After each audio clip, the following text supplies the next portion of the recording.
Good job, Tommy. Thank you. Some people say they would pay a lot for their kids to see live children's theater. So what if you were told about a very inexpensive company performing right here in the Triangle? The place is downtown Durham, and the actors put on a show every week.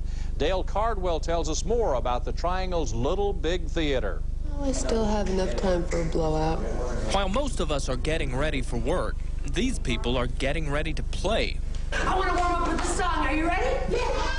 These actors make up Durham's Little Big Theater, and in moments they'll transform this abandoned shopping space into an explosion of live entertainment. We produce hour-long programs for preschool through elementary school-aged children.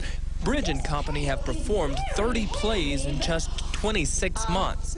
It may not be Broadway, but for some, it's more important. For many kids, this is their very first experience with live, interactive entertainment, as opposed to passive entertainment such as television. We always get the kids involved. It breaks your power to resist it. For now, mostly Durham kids enjoy the Triangle's only theater for children. This month's show, lessons from Aesop's Fables. And try to break them. Okay.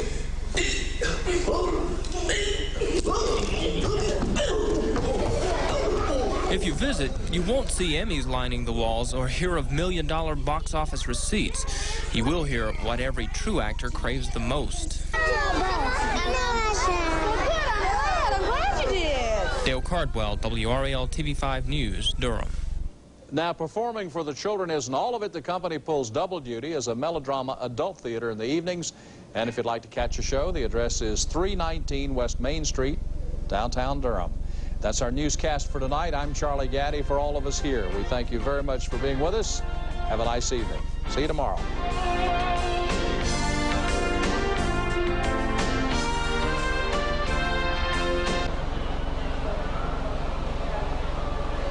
I'll make big, big suns, okay? Big, big suns. All right. They're going to ask you if you can sing this song, and you need to help them. You need to help them during the show. Oh, I don't think we need that. I don't know. There we go. Are you ready? Are you ready? Okay. Oh, Mr. Sun.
and we're Little Big Theater. We hope you enjoy our stories about Aesop's Fables. Places! Oh, there. Places! I'm coming. Once there was a very silly girl who was on her way to the market to sell her pail of milk. Oh my! This pail is very heavy, but I think I just put it on my head. She had a long time to think because it was a long way to the marketplace. Now, whatever shall I do with the money I make when I sell my milk? She thought and she thought about what she would do with the money she would get from selling her milk. I know. I'll buy me a hen and she'll lay some eggs and I'll let them hatch into chicks and then they'll lay some more eggs and I'll let them hatch into more chicks and they'll lay some more eggs and then I'll sell those eggs for lots of money. And then she thought some more.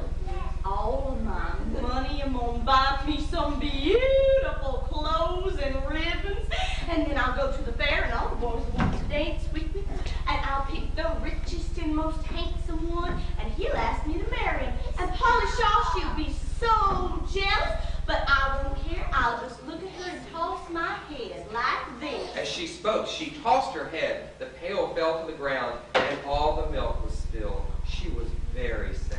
Oh no! My milk, my money, my hens, my eggs, my clothes, my wedding! But she had learned a very valuable lesson. Never count your chickens before they're hatched!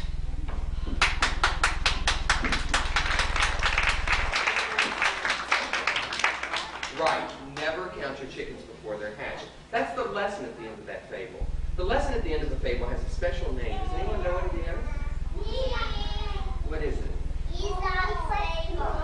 It's called the moral.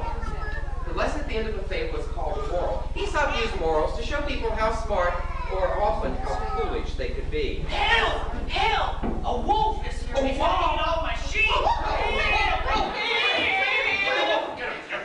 I scared you guys!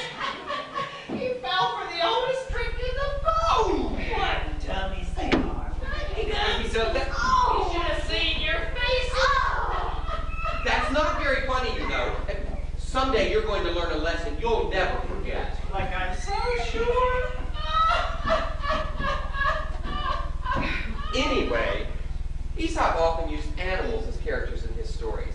For example, there once was a foxy fox. Well, that would be me, darling. And a cautious cat. Meow. The fox was bragging to the cat about how very clever she was. Darling, I am so smart that I have the biggest bag of tricks of any animal in the forest. Do you know that I have thought of at least 100 ways to escape those pesky house dogs? Oh, that's wonderful. I only have one trick to escape those dogs, but it works every time. I guess if it hadn't worked so well, those dogs would have gotten me a long time ago. Maybe someday you could teach me some of your tricks. Please? Oh, pretty please. Well, maybe someday, if you're really nice, I might teach you one or two of the easier ones. Oh no, here comes the dog. Now, which of my ingenious plans should I use? Well, here's my one trick that always works. I run very quick to the top of a tree, and I hold still until the dog is gone. What are you going to do? Well, I could. No, I did that one last time. Hurry up, hurry up, hurry up. Don't rush me, I'm still thinking. The dog's getting closer. Hurry. Oh, no, it's the dog. It's the dog. Poor fox. I wish I could help her, but I sure am glad you didn't teach me that one trick of hers. But I've learned a very valuable lesson. It's better to have one plan that always works than to have 100 plans that might not work at all. Meow. He's right. One plan that you know will work is much better than 100 plans that might not work. That's the lesson or the moral at the end of that fable. We'd like to share another one with you now. This one is about a family whose two children were always arguing. Oh, I don't argue. He argues. I do not. You do. I do not. Do too. I do not. Do too. So Crazy, crazy, crazy. Ugly, ugly, ugly. Shorty, shorty, shorty. What's that smell? Stinky, stinky, Oh, stinky. I am not Their mother was always trying to get them to stop arguing. I don't argue, he argues, you're not Stop that arguing! The only time they didn't argue was when the neighborhood bully came around. Out of my way, pipsqueak. And what are you laughing about, bean brain? You know, I think I need my shoes shined. Look, why are you always bullying us around? Why are you always bothering us? Please, go away and leave us alone. Oh yeah, who's gonna make me, old lady? You two boys are too scared of me to stand up to me. Thanks for the shine, dummy. I see you geeks later. Because you're a dummy. Because you're a geek. Oh, he did that! Bully is right. What? You let him bully you around and call you names. There's only one of him and two of you. But he's so much bigger than me. Me too. He's bigger than me too. Oh, he's not. He's not. He's not. Let me show you this here. Now, each of you take one of these sticks here. Okay. Now break it. That was easy. Okay. But you see, that's what the bully does when he gets to you separately. He breaks your power to resist him. You two always argue, so it's easy for him to do that. But take these sticks, bind them together, and try to break them.